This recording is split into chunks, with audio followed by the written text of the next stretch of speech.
Hi dears, എന്തായാലും വിശേഷം? എല്ലാവരും ഹാപ്പി അല്ലേ? അപ്പോൾ ഇന്ന് നമ്മൾ രണ്ടാമത്തെ യൂണിറ്റിലോട്ട് കിടക്കുകയാണ്. രണ്ടാമത്തെ യൂണിറ്റ് എന്ന് പറയുന്നത് എന്താണ്?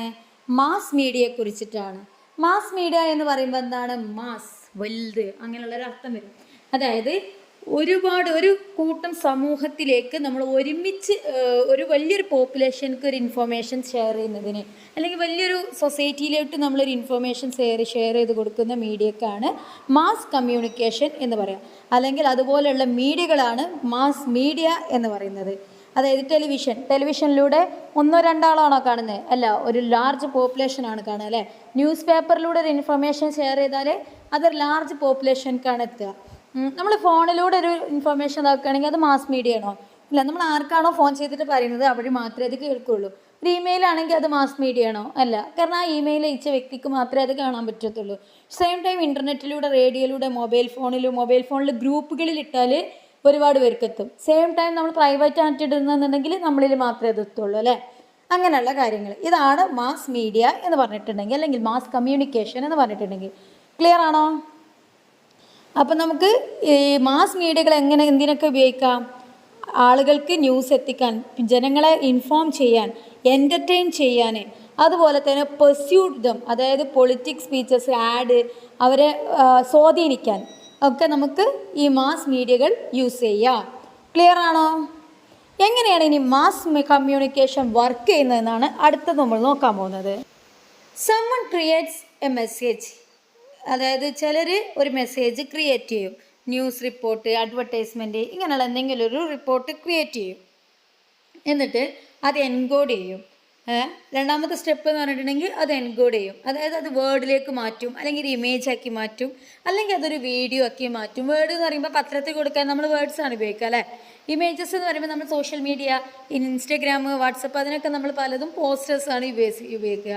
വീഡിയോസ് എന്ന് പറയുമ്പോൾ നമ്മൾ ഇൻസ്റ്റഗ്രാമിലാവട്ടെ, സോഷ്യൽ മീഡിയയിലാവട്ടെ, ടി വിയിലാവട്ടെ, ഇതിനൊക്കെ നമ്മൾ വീഡിയോസാണ് യൂസ് ചെയ്യുക അല്ലേ? പോസ്റ്ററും വീഡിയോസും ഇതിൽ രണ്ടിലും ഒരേ പതിരിൽ യൂസ് ചെയ്യും. അങ്ങനെ എന്തെങ്കിലും ഒന്നിലേക്ക് നമ്മളത് മാറ്റും. നമ്മളെടുത്ത ഇൻഫർമേഷൻ, നമ്മളുണ്ടാക്കിയ ഇൻഫർമേഷൻ നമ്മൾ എൻകോഡ് ചെയ്തിട്ട് അതെന്ത് ചെയ്യും? അത് നമ്മളൊരു ഡിവൈസിലൂടെ സെൻഡ് ചെയ്യും. ടി വിയിലൂടെയോ, ക്യാമറയിലൂടെയോ, റേഡിയോയിലൂടെയോ, പത്രങ്ങളിലൂടെയോ, നമ്മളൊരു മീഡിയ അതിനു വേണ്ടി ഒരു ഡിവൈസ് നമ്മൾ അതിന് വേണ്ടിയിട്ട് സെലക്ട് ചെയ്യും. അതാണ് മൂന്നാമത്തെ. നാലാമത് എന്ത് ചെയ്യും? നമ്മൾ ആ ഡിവൈസിലൂടെ സെൻഡ് ചെയ്ത് കഴിഞ്ഞാൽ അത് ആരിലേക്ക് എത്തും? പ്രേക്ഷകരിലേക്ക് എത്തും അല്ലേ? അപ്പം എന്താണ് ആ മെസ്സേജ്? നമ്മൾ ഉണ്ടാക്കിയിട്ടുള്ള ഒരു മെസ്സേജ് നമ്മളൊരു ലാർജ് പോപ്പുലേഷനിലേക്ക് നമ്മൾ എത്തിക്കും. People receive the message on TV, radio, phone etcetera. ടി വിയിലൂടെയോ, ഫോണിലൂടെയോ, റേഡിയോയിലൂടെയോ അവർക്കത് കിട്ടുകയും ചെയ്യും. എന്നിട്ട് അവരത് മനസ്സിലാക്കും. നമ്മൾ ഇൻഫോം ചെയ്ത, നമ്മൾ ക്രിയേറ്റ് ചെയ്തുള്ള മെസ്സേജ് അവരെന്ത് ചെയ്യും? ഡീകോഡ് ചെയ്യും. അവരത് മനസ്സിലാക്കിയിരിക്കും. ഇങ്ങനെയാണ് ഒരു മാസ് മീഡിയ വർക്ക് ചെയ്യുന്നത്. ക്ലിയർ ആയോ? ഇത് ഒരു ഫ്രണ്ടിനോട് നമ്മൾ സംസാരിക്കുന്നതിൽ നിന്നും വലിയ വ്യത്യാസമുണ്ട് അല്ലേ? കാരണം എന്താണ്? മെസ്സേജസ് നമ്മൾ clear of or thousand of people from different places and background. ഈ ഒരു മെസ്സേജ് ഒരാളോട് നമ്മൾ നേരിട്ട് സംസാരിക്കുക എന്ന് പറയുമ്പോൾ നമ്മളിങ്ങനെ ഇത് ആയിരക്കണക്കിന് ആളുകളിലേക്കാണ് നമ്മുടെ ഇൻഫർമേഷൻസ് എത്തിക്കുന്നത്. ക്ലിയർ ആണോ? ഇനി കുറച്ച് മാസ് മീഡിയൻ്റെ ടൈപ്സ് നോക്കാം. മാസ് മീഡിയ എന്ന് പറഞ്ഞിട്ടുണ്ടെങ്കിൽ മീഡിയ, അതായത് ഒരു ചാനൽ, അത് ഹ്യൂജ് നമ്പർ ഓഫ് ജനങ്ങളിലേക്ക് എത്തിക്കുന്നതിനെയാണ് മാസ് മീഡിയ എന്ന് പറയുന്നത്. നമ്മൾ പറഞ്ഞു അതിലൊന്നാണ് ജേർണലിസം. ജേർണലിസം എന്ന് പറഞ്ഞിട്ടുണ്ടെങ്കിൽ ഒരു പ്രോസസ്സാണ്.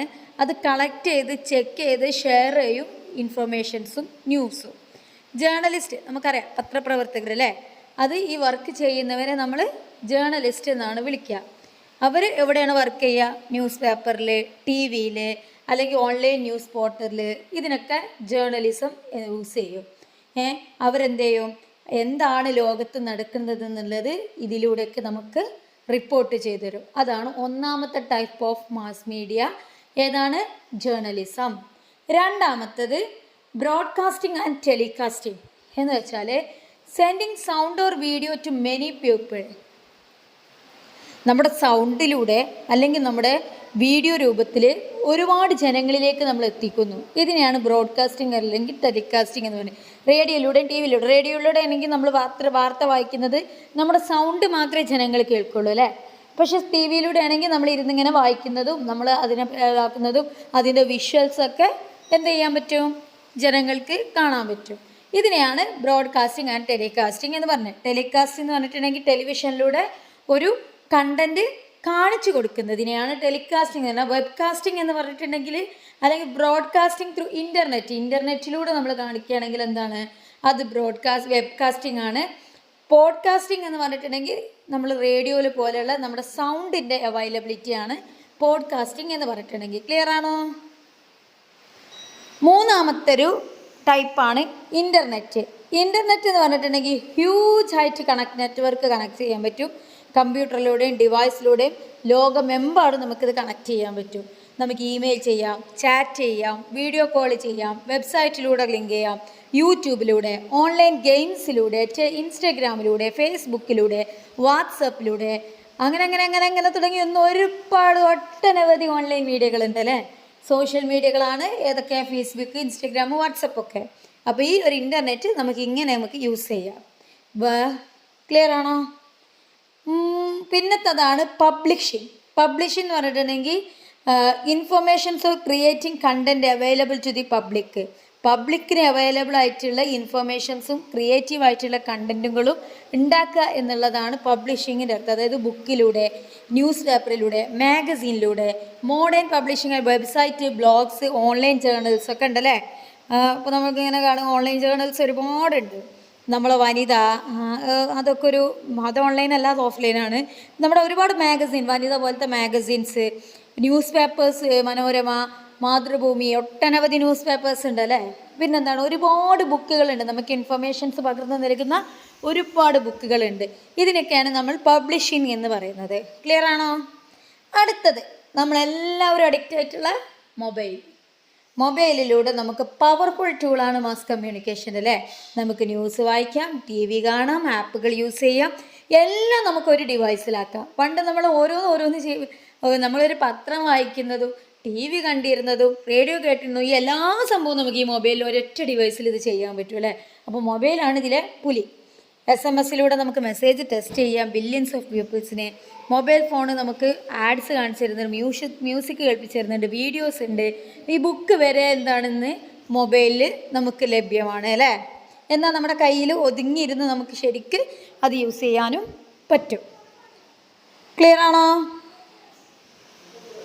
ഇനി മാസ് മീഡിയയുടെ ഇമ്പാക്റ്റ് എന്താണ്, ഡേഞ്ചർ എന്താണെന്നാണ് അടുത്തത് നമ്മൾ നോക്കാൻ പോകുന്നത്. അപ്പം മാസ് മീഡിയ അതായത് TV, radio, internet, news paper, mobile phone, ഇതൊക്കെ എന്താണ് നമ്മുടെ ജീവിതത്തെ വലിയ രീതിയിൽ ഇൻഫ്ലുവൻസ് ചെയ്യുന്നുണ്ട്. അതിൽ നിന്ന് നമുക്ക് ഒരുപാട് പഠിക്കാനുണ്ട്. നമ്മൾ ഒരുപാട് കാര്യത്തിലേക്ക് കണക്ട് ചെയ്യുന്നുണ്ട്, നമ്മൾ എൻജോയ് ചെയ്യുന്നുണ്ട്. പക്ഷേ എന്താണ്, ഇതൊക്കെ നമ്മൾ ചെയ്യുന്നുണ്ടെങ്കിലും അതൊരുപാട് അപകടങ്ങൾ നമുക്ക് വരുത്തുന്നുമുണ്ട്. എന്താണ് അപകടങ്ങൾ? അതാണ് ഇനി നമ്മൾ നോക്കുന്നത്. ആദ്യം നമുക്കിതിൻ്റെ പോസിറ്റീവ് ഇമ്പാക്റ്റ് നോക്കാം. എങ്ങനെ ഇതിൻ്റെ മാസ് മീഡിയ കൊണ്ടുണ്ടാകുന്ന നമുക്കുള്ള അഡ്വാൻറ്റേജസ്. പോസിറ്റീവ് ഇമ്പാക്റ്റ് എന്ന് പറയുന്നത് നമുക്ക് ഇൻഫർമേഷൻസ് പെട്ടെന്ന് കിട്ടും അല്ലേ. പണ്ട് കിട്ടിയിരുന്നതിനേക്കാൾ സ്പീഡിൽ ഇന്ന് നമുക്ക് ഇൻഫർമേഷൻസ് കിട്ടും. മാസ് മീഡിയ നമുക്ക് പുതിയ കാര്യങ്ങൾ പഠിക്കാനും പുതിയ തീരുമാനങ്ങൾ എടുക്കാനും അതിനോട് കണക്ട് ചെയ്തിരിക്കാനും മാസ് മീഡിയ നമ്മളെ ഹെൽപ്പ് ചെയ്യുന്നുണ്ട്. ഇപ്പോൾ watching news help us know about elections or weather updates. മഴ ഇങ്ങനെയാണ്, ഇന്ന് ഇത്ര മഴ ഉണ്ടാവും, അല്ലെങ്കിൽ അവിടെ ഇത്ര അപകടമുണ്ട്, അപകട സാധ്യതകളുണ്ട്, അല്ലെങ്കിൽ ഇലക്ഷൻ ഇങ്ങനെയാണ്, ഇലക്ഷൻ്റെ അപ്ഡേറ്റ്സ് ഇങ്ങനെയാണ്. ഇതൊക്കെ നമ്മൾ മാസ് മീഡിയ ഉള്ളത് കൊണ്ടാണ് ഇന്ന് നമ്മൾ അറിയുന്നത്. പണ്ട് നമ്മൾ പത്രത്തിലെ വാർത്തയൊക്കെ ഇനിയിപ്പോൾ ഒന്നും വേണ്ട, SLCൻ്റെ റിസൾട്ടൊക്കെ കിട്ടാൻ വേണ്ടിയിട്ട് റിസൾട്ട് അനൗൺസ് ചെയ്ത് പിറ്റേന്ന് പത്രത്തിൽ വരുന്നത് വരെ കാത്തിരിക്കേണ്ട ഒരു കാലം നമുക്കുണ്ടായിരുന്നു. ഇന്നത് വേണ്ട, അനൗൺസ് ചെയ്യുമ്പോൾ തന്നെ നമുക്ക് അപ് ടു ഡേറ്റ് ആയിട്ട് കിട്ടുകയാണ്. അപ്പോൾ പണ്ടത്തേതിനേക്കാൾ അത് എളുപ്പമായി കഴിഞ്ഞു ഇന്നത്തെ കാലത്ത്. ഇനി ഇതിൻ്റെ ഡേഞ്ചർ പാർട്ട് എന്താണെന്ന് വെച്ചാൽ ഇതിൽ കൂടെ മാനിപ്പുലേഷൻ നടക്കും, ശരിയെ തെറ്റാക്കി കാണിക്കും. ടെക്നോളജി ഉപയോഗിച്ചിട്ട് ഇന്ന കാലത്ത് അത് കൂടുതലാണ്. AI ടൂൾസ് ഉപയോഗിച്ച് ഇല്ലാത്ത കാര്യങ്ങളുണ്ട്, മരിച്ചു പോയവരെ വരെ ജീവിപ്പിച്ച് കൊണ്ടുവരുന്ന രീതിയിലുള്ള വീഡിയോസ് AIക്ക് ഇന്ന് ക്രിയേറ്റ് ചെയ്യാൻ കഴിയും. അതപ്പോൾ തെറ്റായ കാര്യങ്ങൾ എഡിറ്റ് ചെയ്ത് വീഡിയോ ആക്കി നമ്മളിലേക്ക് എത്തിക്കുന്നുണ്ട് മാസ് മീഡിയ. അപ്പോൾ ഇതൊരു ഡേഞ്ചറസ് സിറ്റുവേഷനാണ് നമുക്ക് നൽകുന്നത്. ഇതിൻ്റെ പ്രൈവസി ഇഷ്യൂ എന്ന് പറഞ്ഞിട്ടുണ്ടെങ്കിൽ private info share without permission, ഒരു പെർമിഷൻ ഇല്ലാണ്ട് നമ്മുടെ പ്രൈവറ്റ് ആയിട്ടുള്ള കാര്യങ്ങൾ ഷെയർ ചെയ്യുന്നു. മറ്റു പലരുടെയും ഫോട്ടോ ഷെയർ ചെയ്തിട്ട് നമ്മുടെ സമ്മതമില്ലാതെ നമ്മുടെ ഫോട്ടോകൾ പലരും പല രൂപത്തിലും ഷെയർ ചെയ്യുന്നു. ഇതൊക്കെ എന്താണ്? തെറ്റാണ്. ഇതിൻ്റെ സെക്യൂരിറ്റി റിസ്ക് എന്ന് പറഞ്ഞിട്ടുണ്ടെങ്കിൽ നമ്മുടെ കാര്യങ്ങൾ ഹാക്ക് ചെയ്യപ്പെടുന്നു, ലീക്ക് ചെയ്യപ്പെടുന്നു. നമ്മുടെ അക്കൗണ്ടിൻ്റെ കാര്യങ്ങൾ, നമ്മുടെ ഓരോ കാര്യം, ബിസിനസ്സിൻ്റെ ഒക്കെ ഇതിപ്പോൾ ഫോണിലാണല്ലേ. അപ്പോൾ നമ്മൾ ഈ സോഷ്യൽ മീഡിയ വഴി ഏതെങ്കിലും ഒരു ലിങ്ക് വഴിയൊക്കെ കയറിയിട്ടുണ്ടെങ്കിൽ ഇന്ന് ഹാക്കിങ്ങിന് വളരെ സാധ്യത കൂടുതലാണ്. അതുപോലെ ഗവൺമെൻറ് ഡോക്യുമെൻറ്റ്സ് ഒക്കെ ഓൺലൈൻ വഴി ലീക്കായി പോകുന്നുണ്ട്. അപ്പോൾ ഇതിൻ്റെ ഒരു സെക്യൂരിറ്റി റിസ്ക് ആണത്. പ്രൈവസി ഇഷ്യൂ എന്ന് പറഞ്ഞിട്ടുണ്ടെങ്കിൽ നമ്മുടേത്, മാനിപ്പുലേഷൻ എന്ന് പറഞ്ഞാൽ തെറ്റായ രീതി. ഇതൊക്കെ എഴുതി വെക്കണം കേട്ടോ. പിന്നെന്താണ്? Democracy at risk. People may only see the news they like, not what they need to know. Watching only entertainment, not real issues. ജനങ്ങൾ പലതും കാണുന്നില്ല. അതൊരു തെറ്റായ ഒരു ഇതാണ്. അതായത് അവർക്ക് എന്താണോ താല്പര്യം ആ ഒരു ടോപ്പിക്ക് മാത്രം. ഇപ്പോൾ ഒരു ഇലക്ഷൻ്റെ ന്യൂസോ കാര്യങ്ങളോ ആണെങ്കിൽ ഞാൻ കാണാറില്ല. അതാണ് സത്യം. കാരണം എന്താണ്? എനിക്കത് ഇഷ്ടമല്ല. പക്ഷെ അത് നമ്മൾ കാണണം. അതൊരു തെറ്റാണ്. നമ്മളതിനെക്കുറിച്ച് അറിയണില്ല. പണ്ട് നമ്മളതിനെക്കുറിച്ചൊക്കെ പലരും പറഞ്ഞിട്ടെങ്കിലും അത് നമ്മൾ കേൾക്കുമായിരുന്നു. ഇന്ന് നമുക്ക് ഇഷ്ടമല്ല. നമ്മൾ ആ ഒരു സമയം നമ്മൾ വേറെ എന്തെങ്കിലുമൊക്കെ, കാരണം നമുക്ക് ഒരുപാട് ചോയ്സുകളാണ് കിട്ടുന്നത്. അതുകൊണ്ട് തന്നെ നമുക്ക് ഇഷ്ടമില്ലാത്ത കാര്യങ്ങൾ നമ്മൾ കാണാതിരിക്കുന്നു, ഇഷ്ടമുള്ള കാര്യങ്ങൾ നമ്മൾ കാണുന്നു. അപ്പോൾ എന്താണ്? അറിയേണ്ട കാര്യങ്ങൾ പലതും നമ്മൾ അറിയാണ്ട് പോകുന്നു. പിന്നെന്താണ്? ഐസൊലേഷൻ എന്ന് പറഞ്ഞിട്ടുണ്ടെങ്കിൽ ഈ ഒരു മീഡിയകൾ കാരണം പലപ്പോഴും പലരും ഒറ്റപ്പെട്ടു പോകുന്നു. പലരോട് സംസാരിക്കാൻ സമയമില്ലാതെ ഫുൾ ടൈം ഫോണിൽ യൂസ് ചെയ്യുക, അങ്ങനെയുള്ള കാര്യങ്ങളൊക്കെ കൊണ്ട് നമ്മളെന്തായി പോകുന്നു? ഒറ്റപ്പെട്ടുന്ന ഒരു ജീവിതം. വേറെ ഒരു കോമഡിയൊക്കെ ഇറങ്ങിയിട്ടുണ്ടായിരുന്നു. ഫോണ് കേട് വന്നപ്പോൾ കുടുംബത്തിലെ സഹോദരിമാർ വളർന്നതും കുട്ടി വളർന്നതൊക്കെ അറിഞ്ഞു എന്നുള്ളൊരു കോമഡി. അതുപോലെ അപ്പം ഇത്രയും കാര്യങ്ങളാണ് ഇതിൻ്റെ ഡേഞ്ചർ ഭാഗം എന്ന് പറഞ്ഞിട്ടുണ്ടെങ്കിൽ. ഇനി ജേർണലിസം അല്ലെങ്കിൽ ന്യൂസ് പേപ്പറിൽ വരുന്ന ഇമ്പാക്റ്റ് എന്തൊക്കെയാണ്? Journalism help us know about current events. ജേർണലിസത്തിലൂടെ നമുക്ക് ഇന്നന്ന് നടക്കുന്നതോ അന്നന്ന് നടക്കുന്ന കാര്യങ്ങൾ നമുക്ക് കറക്റ്റ് അറിയാൻ പറ്റും. അതുകൊണ്ട് തന്നെ ഒരുപാട് ന്യൂസ് ഡിസൈൻസും കളേഴ്സും പിക്ചേഴ്സും ഒക്കെ ഇമ്പ്രൂവ് ചെയ്തിട്ടുണ്ട്. ഇന്ന് ന്യൂസ് പേപ്പർ കവർ ചെയ്യുന്നത് കൂടുതലും എന്താണ്? പൊളിറ്റിക്സ് ആണ്. അപ്പോൾ അവർ സൊസൈറ്റിയെക്കുറിച്ച് സംസാരിക്കുന്നു, എക്കണോമിയെ കുറിച്ച് സംസാരിക്കുന്നു, എൻവയോൺമെൻറ്റിനെ കുറിച്ച് സംസാരിക്കുന്നു അല്ലേ. ഒരു ന്യൂസ് പേപ്പർ വില്ലേജിലെ വാട്ടർ ക്രൈസിസ് ഹൈലൈറ്റ് ചെയ്തപ്പോൾ it get fixed because of public attention കിട്ടി, അത് ഫിക്സ് ചെയ്തു, പ്രോബ്ലം സോൾവ് ചെയ്തു. അങ്ങനെ പല പ്രോബ്ലങ്ങളും സോൾവ് ചെയ്യാൻ ജേർണലിസം നമ്മളെ ചെയ്യാറുണ്ട്. അപ്പോൾ അതിൻ്റെ പോസിറ്റീവ് ഇമ്പാക്റ്റ് എന്ന് പറഞ്ഞിട്ടുണ്ടെങ്കിൽ റീച്ച് എഡ്യൂക്കേറ്റഡ് പീപ്പിളിലേക്ക് ഇത് എത്തിക്കുന്നു, അവെയർനെസ് ഉണ്ടാക്കുന്നു. പിന്നെന്താണ്? ഇതിനൊരു എൻകറേജ് ഡിബേറ്റ്സ്, ഈ ടോപ്പിക്കിലൊരു ഡിബേറ്റ്സ് ഉണ്ടാക്കാൻ ഈ ഒരു ജേർണലിസം നമ്മളെ സഹായിക്കുന്നു. അതിൻ്റെ പ്രോബ്ലം എന്താണെന്ന് വെച്ചാൽ ഇത് ചിലപ്പോൾ എന്ത് ചെയ്യും? പൊളിറ്റിക്കൽ ഫൈറ്റിന് യൂസ് ചെയ്യും.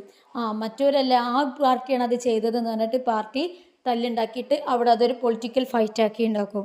അതുപോലെ തന്നെ നമ്മുടെ ജേർണലിസം വഴി തന്നെ ഫോൾസ് ആയിട്ട് ന്യൂസും സ്പ്രെഡ് ചെയ്യാറുണ്ട്. ക്ലിയർ ആണോ? ഇനി റേഡിയോയുടെയും ടെലിവിഷൻ്റെയും ഇമ്പാക്റ്റ് എങ്ങനെയാണ്?